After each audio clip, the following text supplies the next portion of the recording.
কচুর গোড়া ভর্তা এত মজা। তো তোমাদেরকে আজকে সেই রেসিপিটা দেখাবো। আর কচুর মানে গোড়ার খোসাটা ফেলে আমি এরকম ছোট ছোট টুকরো করে কেটে নিয়েছি। এই ভর্তাটা কিন্তু খেলে গা ব্যথা, মাজা ব্যথা, মানে ব্যথার জন্য খুবই উপকারী, কমে যায়।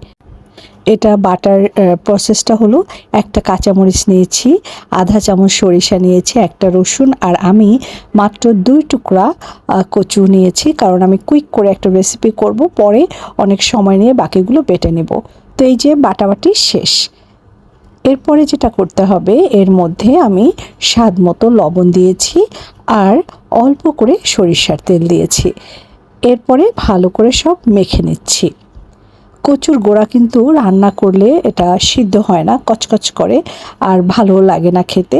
সেই ক্ষেত্রে কিন্তু এভাবে বাটা যদি তোমরা খেতে পারো, এটা যেরকম উপকারী সেই রকম মজা। তো খুব সহজেই হয়ে গেল কচুর গোড়া ভর্তা। আজকে আমি পুরো 1 প্লেট ভাত এই ভর্তা দিয়ে খেয়ে নিয়েছি। হোপ তোমরা আজকের রেসিপিটা পছন্দ করেছো। সবাই ভালো থেকো, একবার ট্রাই করো, খুবই সহজ। ভালো লাগলে কমেন্টে জানিও। আর কে কে অলরেডি এরকম কচুর গোড়া ভর্তা খেয়েছো সেটাও কমেন্টে জানিও। আজকে বিদায় নিচ্ছি, সবাই ভালো থেকো, টাটা।